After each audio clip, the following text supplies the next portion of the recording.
Microsoft is making a major investment into the Abu Dhabi-based AI firm G42, and it's not the only foreign deal Microsoft has made recently. Steve Kovac is here to break down that for today's Tech Check. Hey, Contessa. Yeah, this is an interesting deal, but let me explain the high level first. Microsoft is spending $1.5 billion for a minority stake in G42. That's an AI startup based in the UAE. The latest in several foreign AI and cloud investments Microsoft has made in recent months, and the move is designed to continue its head start in AI, as well as locking up another major customer for its Azure cloud. As part of this deal, Microsoft President Brad Smith will join G42's board, and G42 will use Microsoft's cloud to run its AI models. An additional $1 billion from the two companies together will also go towards training a local AI workforce. Now, Microsoft has a growing network of AI footholds around the world. Some examples announced in just the last 6 months or so: a $2.9 billion investment in AI infrastructure in Japan. That was from last week.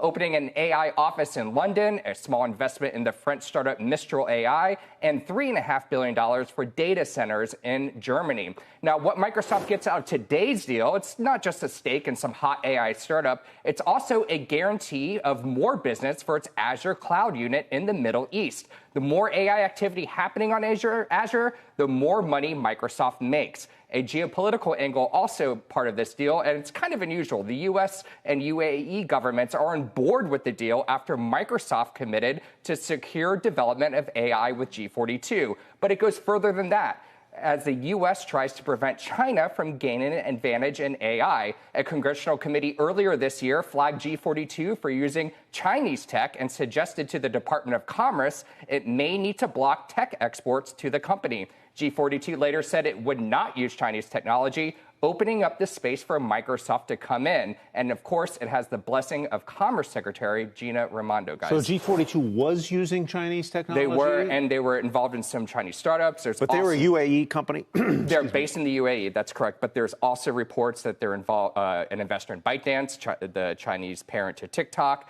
and some other things like that that cause concerns for Maybe us here in the West. Cross-pollination. Exactly. And so, what we saw over the last several months was the U.S. kind of come in and flag that, saying, hey, we might put some export limits on what technology U.S. companies can do, and they open up this deal. Correct me if I'm wrong, but one of Nadella's great signatures has been Azure, right? Oh, 100%. That is, before this AI stuff happened, that was the business. Yes, exactly. And that was the motor of the stock price gains.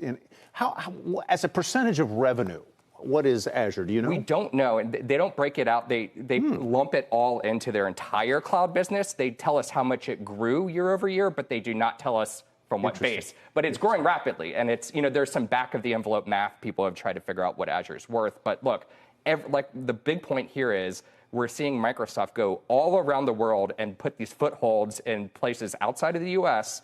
where they can not only grow, get their head start in AI, but also drive more sales for the Azure cloud business as well. So that's really important to watch, especially ahead of earnings. Well, it's also interesting to watch how the government's actions on being protective of our technology and national security are giving business such a big leg up. And it's not new, but there does seem to be an onslaught of it right now. Yeah, and it's the CHIPS Act. Yes. Yesterday that Samsung just got that big award, Intel got a big award, but China's doing it as well. And so this is, this has been Gina Raimondo's thing, is to keep us separated and competing against China and making sure these restrictions go in place so that the lead, that at least the perceived lead that U.S. companies have, can be maintained. I would also note, it's interesting because Microsoft, they're talking about security and so forth. Microsoft got just taken to task just a couple weeks ago for some cybersecurity failures it had, like hacked emails and so forth of government officials. So not perfect reputation, but better than, at least in the U.S. government's mind, better than a Chinese company taking over. Steve, thank you. Steve, thanks.